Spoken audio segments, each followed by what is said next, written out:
Hi hello welcome back to Thathumasi YouTube channel.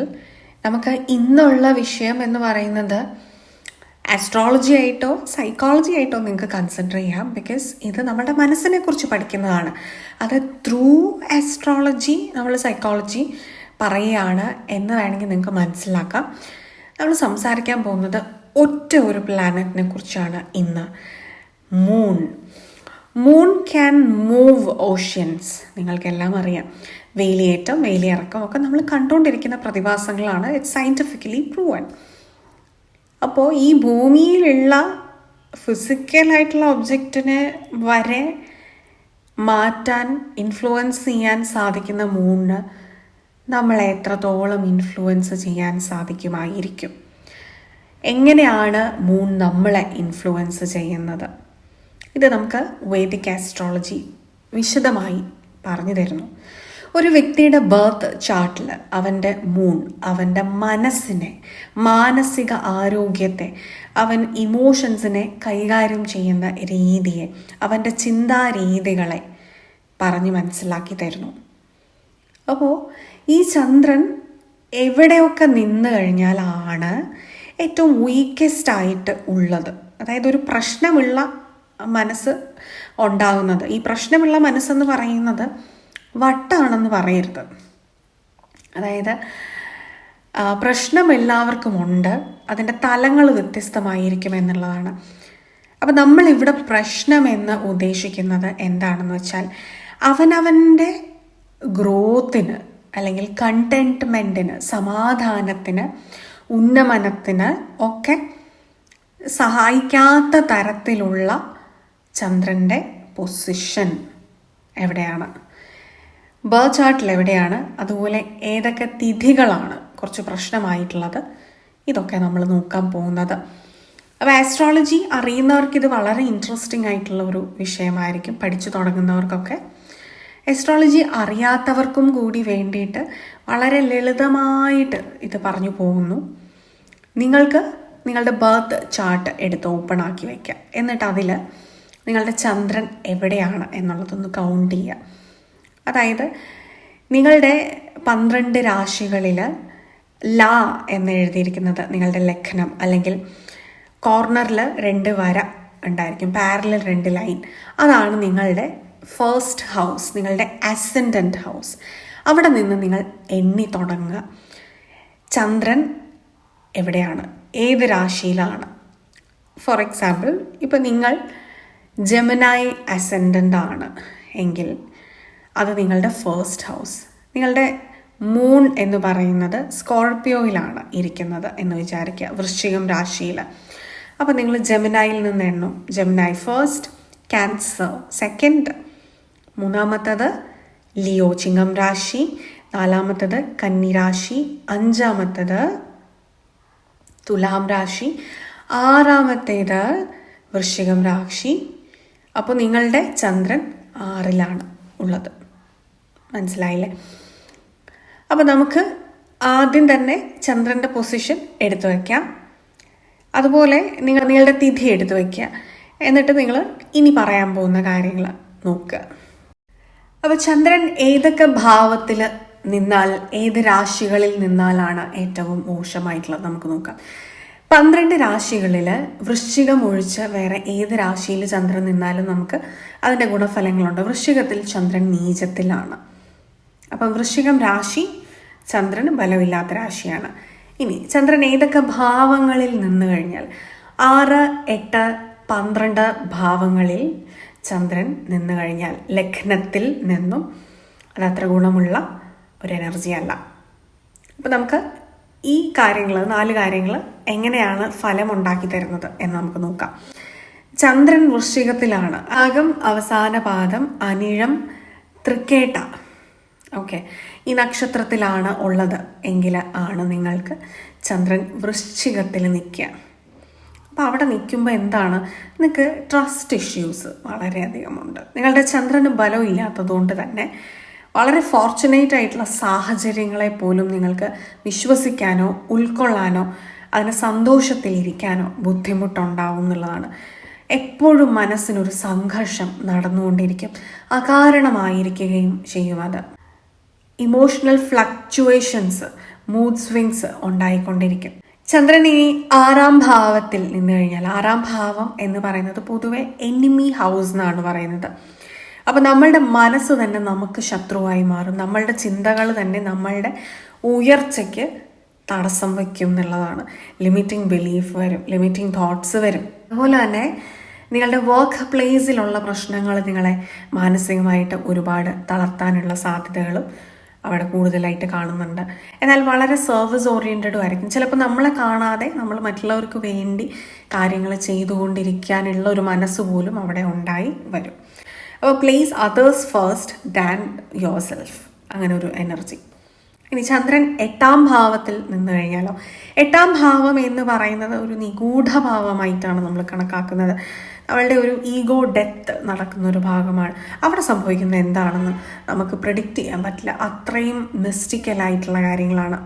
8ാം ഭാവത്തിൽ ചന്ദ്രൻ നിൽക്കുന്ന സമയത്ത് കുറച്ച് ഡിറ്റാച്ച്ഡ് ആയിരിക്കും. അതുപോലെ ഒക്കൾട്ട് ഇൻട്രസ്റ്റുകൾ, സൈക്കോളജി പോലെയുള്ള മനസ്സിനെ കുറിച്ച് കൂടുതൽ പഠിക്കാൻ താല്പര്യമുള്ള ഒരു വ്യക്തിയായിരിക്കും.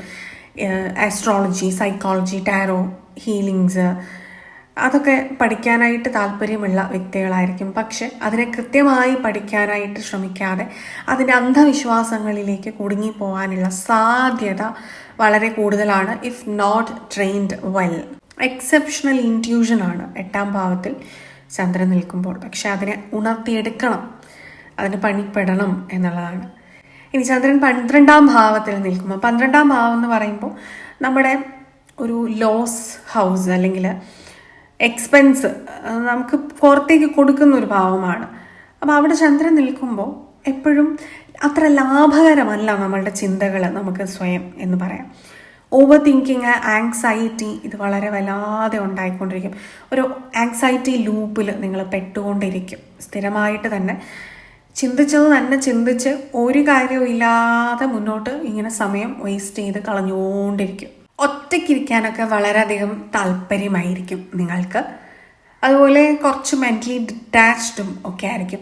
മറ്റുള്ളവരുടെ energy moon in 12th house ഉള്ളവരെ പോലെ സ്പഞ്ച് പോലെ അബ്സോർബ് ചെയ്യുന്ന വേറെ ആരും ഉണ്ടായിരിക്കത്തില്ല. അത്രയും ചുറ്റുമുള്ളവരുടെ എനർജി അബ്സോർബ് ചെയ്തെടുക്കും. അപ്പോൾ അവർ പറയാതെ നിങ്ങൾക്ക് അവരെ റീഡ് ചെയ്യാൻ പറ്റും എന്നുള്ളതാണ്. അതിന് ഒരുപാട് ഗുണമുണ്ട്, ഒരുപാട് ദോഷമുണ്ട്. കാര്യം ഈ എനർജി നിങ്ങളെ അഫക്റ്റ് ചെയ്ത് കഴിഞ്ഞാൽ പിന്നെ നിങ്ങൾക്ക് അവരുടെ കൂടെ ഒന്നിച്ച് ജോലി ചെയ്യാനോ അല്ലെങ്കിൽ പ്രവർത്തിക്കാനോ ജീവിക്കാനോ ഒക്കെ വളരെ ബുദ്ധിമുട്ട് അനുഭവപ്പെടുകയും ചെയ്യും. ചന്ദ്രൻ രാഹുവുമായിട്ട് കൺജക്ട് ചെയ്താണ് നിൽക്കുന്നത്. അതായത് നിങ്ങളുടെ ബർത്ത് ചാർട്ടിൽ മൂണിൻ്റെ കൂടെ രാഹു ഉണ്ട്, അല്ലെങ്കിൽ ഒരേ രാശിയിൽ കേതു ഉണ്ട്, അല്ലെങ്കിൽ ശനി ഉണ്ട്, അതുമല്ലെങ്കിൽ ആദിത്യനുണ്ട്. ഈ 4 ഗ്രഹങ്ങളുമായിട്ടുള്ള കൺജങ്ഷൻ ചന്ദ്രന് ഒട്ടും നല്ലതല്ല. ചൊവ്വയുമായിട്ടുള്ള കൺജങ്ഷനും കുറച്ച് പൊതുവേ പ്രശ്നമാണ്. എന്നിരുന്നാലും നമുക്ക് കുറച്ച് ആക്റ്റീവ്നെസ് കൂടും, അല്ലെങ്കിൽ കുറച്ച് ദേഷ്യം കൂടും, മെൻ്റലി കുറച്ച് തിരക്ക് പിടിച്ചൊരു ധൃതിയൊക്കെ വരും എന്നുള്ളതല്ലാതെ ഏറ്റവും ബുദ്ധിമുട്ട് നമുക്ക് ഓവർകം ചെയ്യാൻ പറ്റാത്ത ഒരു സ്ട്രഗിൾ അനുഭവിക്കും. രാഹുവുമായിട്ട് ചന്ദ്രൻ കൺജക്ട് ചെയ്ത് നിന്നാൽ, കേതുവുമായിട്ട് നിന്നാൽ അത് വ്യത്യസ്ത തലത്തിലാണ്. രാഹുവുമായിട്ട് നിൽക്കുന്ന സമയത്ത് കണ്ടന്റ്മെന്റ് എന്ന് പറഞ്ഞൊരു സാധനം ഉണ്ടാകത്തില്ല. Grass is always greener on the other side എന്നുള്ള തോന്നല, അക്കരെ പച്ച, അത് ഭയങ്കരമായിരിക്കും. അത് നിങ്ങൾ വിചാരിക്കുന്നതിന് പോലെയല്ല, അത് കൺട്രോൾ ചെയ്യാൻ പറ്റാത്തൊരു വികാരമാണ്. ഫോറിൻ കൾച്ചേഴ്സിനോട്, നമ്മളുടെ അല്ലാത്തതെന്തും ഫോറിൻ എന്ന് പറയാം, അതിനോടൊക്കെയാണ് ഒരു അഫിനിറ്റി ഉണ്ടായി വരിക. അപ്പം സ്വന്തം കയ്യിലുള്ളത് എന്താണോ അത് ആസ്വദിക്കാൻ പറ്റാത്ത അവസ്ഥ വരും എന്നുള്ളതാണ്. ഭയങ്കര ഇമാജിനേഷൻസ് ഉണ്ടായി വരും. ഡിസിഷൻ മേക്കിംഗ് ഭയങ്കര ബുദ്ധിമുട്ടായിരിക്കും. ഒരു മങ്കി മൈൻഡഡ് എനർജി വരും. എപ്പോഴും ഇല്യൂഷൻസ്, ഡിസ്ട്രാക്ഷൻസ്, ഫോക്കസ് ഇഷ്യൂസ് ഇതെല്ലാം ഉണ്ടായിക്കൊണ്ടിരിക്കും. അതുപോലെ അമ്മയുമായിട്ടുള്ള ബന്ധവും അത്ര സുഗമമായിരിക്കില്ല എന്നുള്ളതാണ്.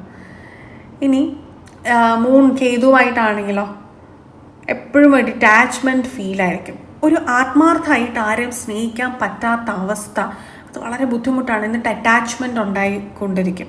അതിന് പോസിറ്റീവ് സൈഡിൽ എടുത്താൽ ഇത് നല്ലതാണ്. പക്ഷേ ആ ഒരു പോസിറ്റീവ് സൈഡിലേക്ക് ഈ മെറ്റീരിയലിസ്റ്റിക്കലായിട്ടുള്ള വേൾഡിൽ ജീവിക്കാനായിട്ട് ഏറെ കുറേ ഏറെ പരിശ്രമിക്കേണ്ടതായിട്ടുണ്ട്. അപ്പം മൂൺ വിത്ത് കേതു എന്ന് പറയുമ്പോൾ ഒറ്റപ്പെടുമോ എന്നുള്ള ഭയം, ഫ്യൂച്ചറിനെ കുറിച്ച് ഓർത്തുള്ള ആദി, എല്ലാത്തിലും ഒരു നിസ്സംഗമായ മനോഭാവം, എന്നിട്ട് ഭയങ്കരമായ അറ്റാച്ച്മെൻറ്റ് കയറിപ്പറ്റും. എല്ലായിടത്തും വിജയിക്കണം എന്ന് തോന്നും, പക്ഷെ എല്ലാത്തിലും ഒരു കൺട്രോൾ ഫ്രീക്കിംഗ് നേച്ചർ ഒക്കെ ഉണ്ടായി വരും. ഇതൊന്നും നടക്കാനും പോകുന്നില്ല. അപ്പോൾ ആകെ ഫ്രസ്ട്രേഷനാണ്. മറ്റുള്ളവരിൽ നിന്നും ഞാൻ ഭയങ്കര എന്തോ വ്യത്യസ്തനാണെന്നുള്ളൊരു തോന്നൽ. ഓക്കെ, എല്ലാവർക്കും പൊതുവെ ഉണ്ടാകുന്നൊരു തോട്ടാണ്, കുറച്ച് നോർമലാണ്, ഞാൻ ഡിഫറെൻ്റ് ആണെന്നുള്ളത്, അത് വേറെ. പക്ഷെ ഇതങ്ങനല്ല. നിങ്ങൾക്ക് ആരും പറയുന്നത് ഇറ്റ് ലുക്സ് ലൈക്ക് മറ്റുള്ളവർ പറയുന്നതെല്ലാം നിങ്ങൾക്ക് ഗ്രീക്ക് ആൻഡ് ലാറ്റിൻ പോലെ ഇരിക്കും. യു ഡോണ്ട് അണ്ടർസ്റ്റാൻഡ് അവരുടെ ഇമോഷൻസ്. പ്രത്യേകിച്ച് ഇമോഷൻസിനെ കുറിച്ച് പറഞ്ഞാൽ ഇതെന്താണ് എന്ന് പോലും മനസ്സിലാകാത്ത അവസ്ഥ നിങ്ങൾക്കുണ്ടാവും. പക്ഷെ നിങ്ങൾ ഭയങ്കര സെൻസിറ്റീവുമാണ്. നിങ്ങൾ സെൻസിറ്റീവാണ്, പക്ഷെ നിങ്ങൾക്ക് ഇമോഷൻസിനെ കുറിച്ച് പറഞ്ഞാൽ അറിയില്ല. നിങ്ങൾ ലോജിക് കൊണ്ട് ഇമോഷൻസിനെ മറികടക്കാൻ ശ്രമിക്കും, പക്ഷെ ഇമോഷൻസ് മനസ്സിലാവില്ല. അത് പറഞ്ഞിട്ട് കാര്യമില്ല, അത് മനസ്സിലാവില്ല. അത് മനസ്സിലാക്കി എടുക്കണമെങ്കിൽ ഒരുപാട് പണി എടുക്കണം. ഓക്കെ, ഇനി മൂൺ വിത്ത് സാറ്റേൺ ആണെങ്കിലോ അത് സംശയരോഗം എന്നൊക്കെ പറയുന്നത് ഈ പറയുന്ന കൂട്ടർക്കാണ് ഏറ്റവും കൂടുതലുള്ളത്. മനസ്സിലായില്ലേ? അത് ലൈഫിൽ ഒരു ഡിസിപ്ലിൻ ഇല്ലാത്ത ഒരാളും കൂടെ ആണെങ്കിൽ അവൻ്റെ എനർജി ചിന്തിച്ച് മറ്റുള്ളവർ എനിക്കെന്തോ ചെയ്യാൻ വരുവാണെന്ന് ഓർത്ത് തന്നെ അവൻ്റെ ഒരു ദിവസം അവൻ കളഞ്ഞുകൊണ്ടിരിക്കും. ഇമോഷണലി ഭയങ്കര സീരിയസ് നേച്ചർ വരും. ഒന്നും തുറന്ന് എക്സ്പ്രസ് ചെയ്യത്തില്ല. നിങ്ങൾക്ക് എക്സ്പ്രസ് ചെയ്യാൻ പറ്റില്ല. You feel so cold. മറ്റുള്ളവർ നോക്കുമ്പോഴത്തേക്കിനും നിർവികാര ജീവി അങ്ങനെ പറയാം. പക്ഷെ വളരെ മെച്യൂർ ആയിരിക്കും. യങ് ഏജിൽ നിന്ന് തന്നെ ഇമോഷണലി കുറച്ച് ഓവർ മെച്യൂർ ആയിരിക്കും എന്ന് പറയാം. അതുകൊണ്ട് തന്നെ നിങ്ങളുടെ ഏജ് ഗ്രൂപ്പുമായിട്ടൊന്നും നിങ്ങൾക്ക് കൂട്ടുകൂടാനായിട്ട് പറ്റാത്ത അവസ്ഥ ഉണ്ടാവും. നിങ്ങൾ അതിൽ നിന്നൊക്കെ എന്തോ വലുത്, അവരൊക്കെ ശിശു അങ്ങനെ തോന്നും, even at A young age. അതുപോലെ തന്നെ ഇമോഷണലി റിസർവ്ഡ് ആയതുകൊണ്ട് തന്നെ ഭയങ്കര ഇമോഷണൽ ബേർഡൻ അനുഭവപ്പെടും. ഇമോഷണലി എപ്പോഴും ഒരു ഭാരം മനസ്സിൽ, ഇവിടെ ഭയങ്കര ഹെവിനെസ് ഫീൽ ചെയ്യും. എന്താണെന്ന് ചോദിച്ചാൽ നിങ്ങൾക്കൊരു പർട്ടിക്കുലർ കാര്യം പറയാനൊന്നുമില്ല, പക്ഷെ എപ്പോഴും ഒരു ഭാരം, മനസ്സിന് വളരെയധികം ഒരു ഭാരം കൊണ്ട് ഇങ്ങനെ നടക്കും. ഇതൊന്ന് ഇറക്കി വെക്കാം എന്ന് വിചാരിച്ചാൽ നിങ്ങൾ ഒട്ട് ആരോടും ഒന്നും ഓപ്പണായിട്ട് പറയുകയില്ല. ഒരു വലിയ വിഷയം തന്നെയാണ്. ഇനി സൺ കൺജക്ട് വിത്ത് മൂൺ. മൂണും സണ്ണും ഒരേ രാശിയിൽ ഒരേ ഡിഗ്രിയിൽ വരുമ്പോൾ അതിനെയാണ് നമ്മൾ അമാവാസ്യ എന്നും പറയുന്നത്. ന്യൂ മൂൺ വരുമ്പം സണ്ണും മൂണും ഒന്നിച്ചായിരിക്കും നിൽക്കുക. ഇത് വലിയൊരു പ്രശ്നമാണ്. കാരണം തിങ്കിങ് തന്നെ എപ്പോഴും നെഗറ്റീവ് ആയിരിക്കും. എന്നിട്ട് ഞാൻ എന്നൊരു ഭാവമായിരിക്കും എപ്പോഴും ഉണ്ടാകുക. മറ്റുള്ളവരുടെ ഫീലിങ്സ് മനസ്സിലാവുകയില്ല. അതും ഈ പറഞ്ഞ പോലെ ഗ്രീക്ക് ആൻഡ് ലാറ്റിൻ പറയുന്ന പോലെയാണ് മറ്റുള്ളവരുടെ ഫീലിങ്സ് പറയുമ്പോൾ നിങ്ങൾക്ക് മനസ്സിലാകുന്നത്. പക്ഷെ എന്നിലേക്ക് പോയിന്റ് ചെയ്യുമ്പം അത് വലിയ പ്രശ്നമാണ്. ഒരേ കാര്യത്തിന് രണ്ട് ന്യായം അങ്ങനെ ഉണ്ടാവും. അതുപോലെ ഭയങ്കര ലിമിറ്റിംഗ് തോട്ട്സ് ആണ്. എല്ലാത്തിനും പൊതുവെ പേടി വരും. പീപ്പിൾ പ്ലീസേഴ്സ് ആയിരിക്കും. അപ്പം മറ്റുള്ളവർ പീപ്പിൾ പ്ലീസേഴ്സ് ഇൻ ദ സെൻസ് മറ്റുള്ളവർ ഇവരെ പുകഴ്ത്തിക്കോണം, ഇല്ലെങ്കിൽ ഇവർക്ക് സ്വയം എന്തോ കുറഞ്ഞു പോയതുപോലൊരു ഫീല് വരും. ഞാനായിരിക്കണം എല്ലായിടത്തും മികച്ച് നിൽക്കുക, എന്നാൽ അതിനു വേണ്ടി ഒരു പരിശ്രമം നടത്താനോ മറ്റുള്ളവരെല്ലാം എൻ്റെ കയ്യിൽ താലത്തിൽ കൊണ്ടു തരണം. മറ്റുള്ളവരെ ബ്ലെയിം ചെയ്യാൻ ഇവർക്ക് ഭയങ്കര മിടുക്കാണ്. അത് മിടുക്ക് എന്ന് പറയുമ്പോൾ ഇവർ സ്വയം വിചാരിക്കുകയാണ് ഇവരുടെ ജീവിതത്തിൽ സംഭവിക്കുന്നതിനെല്ലാം ചുറ്റുമുള്ളവരാണ് കാരണം എന്നുള്ളത്. ഇവരെന്തെങ്കിലും ചെയ്യാനായിട്ട് പാടുപെട്ടാലും, ഇപ്പം ഇവർക്ക് ഓഫീസിൽ പോകാൻ ലേറ്റ് ആയാലും, അയ്യോ ഞാൻ ലേറ്റ് ആയെന്നാണ് നമ്മൾ സാധാരണ പറയുക. യു ടേക്ക് റെസ്പോൺസിബിലിറ്റി അല്ലേ? പക്ഷെ ഇവരാണെങ്കിൽ പറയും, എനിക്ക് ടിഫിൻ റെഡിയാക്കാൻ അവർ താമസിച്ചുകൊണ്ടാണ് ഞാൻ ലേറ്റ് ആയത്, അതല്ലെങ്കിൽ ഞാൻ നേരത്തെ വന്നേനെ എന്നിവർ എക്സ്ക്യൂസ് ഇങ്ങനെ കണ്ടെത്താനായിട്ട് തുടങ്ങും. അപ്പോൾ എല്ലാവരുടെയും മുന്നിൽ മറ്റുള്ളവരെ കുറ്റം പറയുക, ബ്ലെയിം ചെയ്ത് അവിടെ നിന്നാണ് ഇവർ ഉയരുന്നത്. മറ്റുള്ളവരെ താഴ്ത്തിയിട്ടാണ് ഇവർ ഉയരുന്നത്. അല്ലാതെ യഥാർത്ഥ ജോലി ചെയ്ത് റെക്കഗ്നീഷൻ നേടിയെടുക്കുമല്ല, ഇവർ ഉയരുമല്ല. മറ്റുള്ളവരെ താഴ്ത്തി കഴിയുമ്പോൾ ഇവർ നിൽക്കുന്നിടത്ത് തന്നെ ഇവർ നിന്നാൽ മതി, അപ്പോൾ ഇവർ ഉയർന്നു തോന്നും. അങ്ങനെ ഒരു എനർജി ഇവർക്ക് ഉണ്ടാവും. ഒരു ഈഗോയിസ്റ്റിക് നേച്ചർ അവരെ ചുറ്റിപ്പൊതിഞ്ഞിരിക്കും എന്നുള്ളതാണ്. അതുപോലെ തന്നെ ഇവർക്ക് അതോറിറ്റി അത് ഭയങ്കര ഇമ്പോർട്ടൻ്റ് ആണ്. പവർ, ഇവർ കൺട്രോൾ ഫ്രീക്സ് ആണ്. അപ്പം ചുറ്റും ഇപ്പോൾ ഒരു ഫ്രണ്ട്ഷിപ്പ് ഗാങ് ഉണ്ട്, ഒരു 5 പേരുണ്ടെങ്കിൽ ഇവരായിരിക്കണം ആ 5 പേരെ നിയന്ത്രിക്കുന്ന കൺട്രോൾ ഫാക്ടർ. അതല്ല എന്നുണ്ടെങ്കിൽ, സെൻറ്റർ ഓഫ് അട്രാക്ഷൻ അല്ല, ഫോക്കസ് കിട്ടിയില്ല എന്നുണ്ടെങ്കിൽ, ആ ഫോക്കസ് തരാതെ കാഷ്വലായി പോയവർ ഇവരുടെ ശത്രു ആകും എന്നുള്ളതാണ്. പിന്നെ ഇവരിങ്ങനെ പ്ലാൻ ചെയ്തുകൊണ്ടിരിക്കും എങ്ങനെ അവരെ തകർക്കാം. സീക്രട്ടീവ്ലി ഇവരിങ്ങനെ പ്ലാൻ ചെയ്തുകൊണ്ടിരിക്കും. ഇനി ഈ ചന്ദ്രനിലേക്ക് ശുഭഗ്രഹങ്ങളുടെ ആസ്പെക്റ്റ് ഒക്കെ ഉണ്ടെങ്കിൽ കാര്യങ്ങൾ മാറും കേട്ടോ. അതായത് ഇപ്പം സാറ്റേണുമായിട്ട് കൺസെക്ട് ചെയ്ത് നിൽക്കുന്ന ഒരു ചന്ദ്രനിലേക്ക് വ്യാഴ ദൃഷ്ടിയൊക്കെ ഉണ്ടെങ്കിൽ ഈ പറയുന്ന പൂർണ്ണമായിട്ടുള്ള നെഗറ്റീവ് എഫക്ട്സിന് ഒരു കുറവ് ഡെഫിനറ്റ്ലി ഉണ്ടാവും. അപ്പോൾ അത് റിസൾട്ട് എടുക്കുമ്പോൾ കൺസിഡർ ചെയ്യുമ്പോൾ നമ്മൾ അത് എല്ലാ ആസ്പെക്ട്സ് എല്ലാം നോക്കിയിട്ട് വേണം. എന്നാലും ജനറലായിട്ടാണ് നമ്മളിത് പറഞ്ഞത്. ഇനി തിഥി പറയാം. ഏതൊക്കെ തിഥിയിലാണ് ചന്ദ്രൻ പൊതുവെ നമുക്ക് നെഗറ്റീവായിട്ട് ഉള്ളത്? അമാവാസ്യ ഉണ്ട്, ശുക്ലപക്ഷ ഫസ്റ്റ് ലൂണാർ ഡേ, അത് പ്രശ്നമാണ്. അതിൽ നിങ്ങൾക്ക് ഇമ്പൾസീവ്നെസ് ഉണ്ടാവും, ഒരു തരത്തിലുള്ള ക്ലാരിറ്റി കുറവ് ഉണ്ടാവും, ധൃതി അതൊക്കെ ഉണ്ടാവും. ഇംപേഷ്യൻസ് അതാണ് മെയിൻലി ഉള്ളത്. രണ്ടാമതായിട്ട് ശുക്ലപക്ഷത്തിൽ തന്നെ തൃതീയ, അതായത് second day, Tritiya, Chaturthi, third day and fourth day, ഇത് ശുക്ലപക്ഷത്തിൽ പ്രശ്നമാണ്. അതായത് 1, 2, 3, 4 4 ദിവസങ്ങൾ ശുക്ലപക്ഷത്തിലെ പ്രശ്നമാണ്. ദ്വിതീയ വരുമ്പോഴത്തേക്കിനും ഡിസിഷൻ മേക്കിംഗ് ആണ് അവർക്ക് ഏറ്റവും പ്രോബ്ലം ആയിട്ടുള്ളത്. ഒരു ക്ലാരിറ്റി ഇല്ല അവിടെ ഡിസിഷൻ എടുക്കാൻ. മറ്റുള്ളവരുടെ വാലിഡേഷൻസിന് അഭിപ്രായം കൊടുത്തുകൊണ്ടിരിക്കും. ഇനി തൃതീയ ആണെന്നുണ്ടെങ്കിൽ കൺസിസ്റ്റൻസി കൊടുക്കില്ല. അതുപോലെ എക്സസീവ് ടോക്കിംഗ്, സംസാരം ആവശ്യത്തിൽ കൂടുതൽ സംസാരിച്ചുകൊണ്ടിരിക്കും എന്നുള്ളതാണ്. സ്കാറ്റേർഡ് ഫോക്കസും ആയിരിക്കും ഇവർക്ക്. ഈ ചതുർത്ഥി ആണെങ്കിലോ ആർഗ്യുമെന്റേറ്റീവ് നേച്ചർ ആയിരിക്കും, ദേഷ്യമായിരിക്കും. അതുപോലെ ഒരു സ്റ്റബോൺ നേച്ചർ, ചേഞ്ചിനെ റെസിസ്റ്റ് ചെയ്തുകൊണ്ടിരിക്കും. മാറ്റം അവർക്ക് വലിയ ബുദ്ധിമുട്ടാണ്. കോംപ്രമൈസിങ് നേച്ചർ ഇല്ല, അതായത് ഒരു അണ്ടർസ്റ്റാൻഡിങ് നേച്ചർ ഇല്ല, ഒരു അഡ്ജസ്റ്റ്മെന്റ് ഇല്ല. അത് പോട്ടെ, വേണ്ട, അണ്ടർസ്റ്റാൻഡിങ് എങ്കിലും വേണം, അതുമില്ല. അത് കുറച്ച് ബുദ്ധിമുട്ടായിരിക്കും ചതുർത്ഥിയിൽ ജനിച്ചിട്ടുള്ളവർക്ക്. ഇനി കൃഷ്ണപക്ഷത്തിൽ ഈ പറയാൻ പോകുന്ന തിഥികളിലാണ് നിങ്ങൾ ജനിച്ചിരിക്കുന്നതെങ്കിൽ അവിടെയും നമുക്ക് പ്രശ്നങ്ങളുണ്ട്. കൃഷ്ണപക്ഷത്തിലെ 11th ലൂണാർ ഡേ, 12, 13, 14 ഈ 4 ദിവസങ്ങളാണ് പ്രശ്നമായിട്ട് ഉള്ളത്. കൃഷ്ണപക്ഷ ഏകാദശി, ദ്വാദശി, ത്രയോദശി, ചതുർദശി ഈ 4 ദിവസങ്ങളാണ്. കൃഷ്ണപക്ഷ ഏകാദശിയിൽ വരുമ്പോൾ എന്താണെന്ന് വെച്ചാൽ ആ ഒരു ദിവസമാണ് ജനിച്ചിരിക്കുന്നതെന്നുണ്ടെങ്കിൽ ഈ ഫേക്ക് സ്പിരിച്വാലിറ്റി അല്ലെങ്കിൽ എസ്കേപ്പിസം, ഫേക്ക് ഭക്തിയൊക്കെ നിങ്ങൾക്ക് ഉണ്ടാവും. അതായത് ഫേക്ക് ഇൻ ദ സെൻസ് അവർ അഭിനയിക്കാന്നല്ല, അവർ യഥാർത്ഥ ഭക്തിയിലല്ല അവരുള്ളത്. അവർ വിചാരിക്കുന്നത് അമ്പലത്തിൽ പോയി പ്രാർത്ഥിച്ചു, പള്ളിയിൽ പോയി പ്രാർത്ഥിച്ചു, അതുപോലെ സ്പിരിച്വാലിറ്റി കുറേ പോഡ്കാസ്റ്റുകളൊക്കെ കേട്ടു, ഇതൊക്കെ ചെയ്താൽ ഉടനെ, അല്ലെങ്കിൽ ആസ്ട്രോളജിയിൽ പോയിട്ട് പ്രശ്നം വെച്ചാൽ ഉടനെ അവരുടെ പ്രശ്നം പരിഹരിക്കും. ഇതൊക്കെ ഇവർ ചെയ്താൽ മതി. അല്ലാതെ ഇവർ ചെയ്യാനുള്ളതൊന്നും ഇവർ ചെയ്യണ്ട. അത് ചെയ്യാൻ ഇവർക്ക് പറ്റുകയില്ല. മറ്റുള്ള എന്തൊക്കെയോ കാര്യങ്ങൾ സ്പിരിച്വൽ ആയിട്ടുള്ളത്, റിലീജിയസ് ആയിട്ടുള്ളതും ചെയ്ത് ഇവരുടെ പ്രശ്നങ്ങൾ മാറും എന്നുള്ള തരത്തിലുള്ള ഒരു നേച്ചർ, അങ്ങനെ നേച്ചറുള്ള ഒരുപാട് പേരുണ്ട്. അത് കൂടുതലും ഈ പറയുന്ന ഏകാദശി എനർജിയാണത്. അതേസമയം കൃഷ്ണപക്ഷ ദ്വാദശി ആണ്, 12th ആണെന്നുണ്ടെങ്കിൽ ഭയങ്കര സാക്രിഫൈസിങ് നേച്ചറാണ്. അതായത് സെൽഫ് ലവ് ഇല്ല അവിടെ. ആ സെൽഫ് എന്നുള്ളത് കാണുന്നില്ല. മറ്റുള്ളവർക്ക് വേണ്ടി ലൈഫ് മുഴുവൻ സാക്രിഫൈസ് ചെയ്ത് വേസ്റ്റ് ആക്കി അവനവന് വേണ്ടി ജീവിക്കാൻ മറന്നു പോകുന്ന ടൈപ്പ് ഓഫ് ഒരു എനർജിയാണ് ദ്വാദശിയിൽ ജനിക്കുന്നവർക്കുള്ളത്. അതും പ്രശ്നമാണ്. കോംപ്രമൈസ് ഇല്ലാതിരിക്കുന്നതും പ്രശ്നമാണ്, ഫുള്ളി കോംപ്രമൈസ് ചെയ്യുന്നതും പ്രശ്നമാണ്. മനസ്സിലായില്ലേ? മറ്റുള്ളവരുടെ എനർജി, ഇമോഷനൊക്കെ ഫിക്സ് ചെയ്യേണ്ടത് അവനവൻ്റെ ബാധ്യതയാണ്. മറ്റുള്ളവരുടെ എല്ലാ ബേർഡനും വലിച്ചെടുത്ത് തലയിൽ വെക്കുക. ഇതൊക്കെ ദ്വാദശിയുടെ, കൃഷ്ണപക്ഷ ദ്വാദശിയുടെ ഒരു ട്രേറ്റാണ്. ഇനി മൂന്നാമതായിട്ടുള്ളത് കൃഷ്ണപക്ഷ ത്രയോദശി. ഈ ത്രയോദശിയിൽ ബേസിക്കലി വരുമ്പോൾ നമുക്ക് എന്തെങ്കിലും ഒരു റിലേഷൻഷിപ്പ് ഇഷ്യൂസൊക്കെ വന്നു കഴിഞ്ഞാൽ അപ്പം ഇട്ടിട്ട് പോകും. അതായത് പെട്ടെന്ന് തന്നെ അവർ അബാൻഡൻ ചെയ്യും ആൾക്കാരെ. അവർക്ക് എന്ത് തോന്നും എന്നൊന്നുമില്ല. ഇവർക്ക് ആ സമയത്ത് അവിടുന്ന് എനർജി ഇഷ്ടമല്ല, ഇവരത് അപ്പം ചെയ്തിരിക്കും. അബാൻഡൻ ചെയ്യാനൊന്നും, അത് ചിലപ്പോൾ ക്രൂവലായിട്ട് മറ്റുള്ളവർക്ക് തോന്നാം.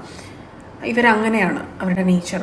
ചേഞ്ച് എന്ന് പറയുന്നത് പെട്ടെന്ന് വേണം, ക്വിക്കാണ്. അപ്പോൾ ഡിസിഷനൊക്കെ പെട്ടെന്നാണ്. അതിൻ്റെ കോൺസിക്വൻസസ് മറ്റുള്ളവരെ ഇത് എങ്ങനെ അഫക്റ്റ് ചെയ്യുന്നു എന്നൊന്നും അവർ നോക്കില്ല. അവർക്കൊരു ആഗ്രഹം തോന്നിയാലും ഡിസയർ തോന്നിയാലും അത് അപ്പം ചെയ്യണം.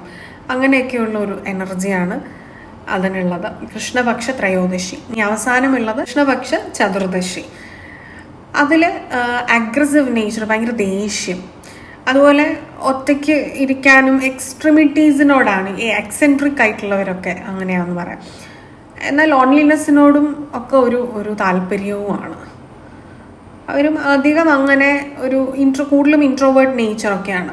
അപ്പോൾ ഇതൊക്കെ നമ്മൾ ജനറലായിട്ട് പറയുന്ന കാര്യങ്ങളാണ്. നിങ്ങൾ ഇതിൽ ഏതിലെങ്കിലും ആണ് എന്നുണ്ടെങ്കിൽ അതിൻ്റെ പരിഹാരങ്ങൾ നിങ്ങൾ മനസ്സിലാക്കുക. ഇതിനെല്ലാത്തിനും പാറ്റേൺ റെക്കഗ്നൈസ് ചെയ്തിട്ട് സൊല്യൂഷൻസ് ഉണ്ട്. So astrology is basically pattern recognition. അത് മനസ്സിലാക്കുക. ഈ ഗ്രഹങ്ങൾ പാറ്റേൺസ് നമ്മൾ കാണിച്ചു തരിക ചെയ്യുന്നത്. അതനുസരിച്ച് നമ്മൾ പരിഹാരങ്ങൾ ചെയ്യുമ്പോഴാണ്, നമ്മളെ മാറ്റുമ്പോഴാണ് നമുക്കിതിൻ്റെ ഫേവറബിൾ റിസൾട്ട്സ് എടുക്കാൻ സാധിക്കുക. ആസ്ട്രോളജി വന്ന് നോക്കിയാൽ അല്ലെങ്കിൽ ടാരറ്റ് റീഡിങ് വന്ന് നോക്കിയാൽ ഉടനെ കല്യാണം നടക്കാത്തവർക്ക് കല്യാണം നടക്കില്ല, ജോലി ഇല്ലാത്തവർക്ക് ജോലി കിട്ടില്ല. നമ്മൾ ഇതിലൂടെ പറയുന്ന പ്രശ്നങ്ങൾ നിങ്ങൾ പരിഹരിക്കുമ്പോഴാണ്, എന്ത് ചെയ്താൽ പരിഹരിക്കുമെന്ന് പോലും നമ്മൾ പറഞ്ഞു തരും. അത് നിങ്ങൾ ഇംപ്ലിമെൻറ്റ് ചെയ്യുമ്പോഴാണ് നിങ്ങളുടെ ജീവിതത്തിൽ ഇതൊക്കെ നടക്കുന്നത്. ഇത് ഉദാഹരണമായിട്ട് പറഞ്ഞതാണ്. കാര്യം ചില വ്യക്തികൾ വന്നിട്ട് ചോദിക്കും, ഞാൻ ആസ്ട്രോളജി നോക്കിയല്ലോ, അപ്പോൾ എനിക്കിനിപ്പോൾ ജോലി കിട്ടുമല്ലോ.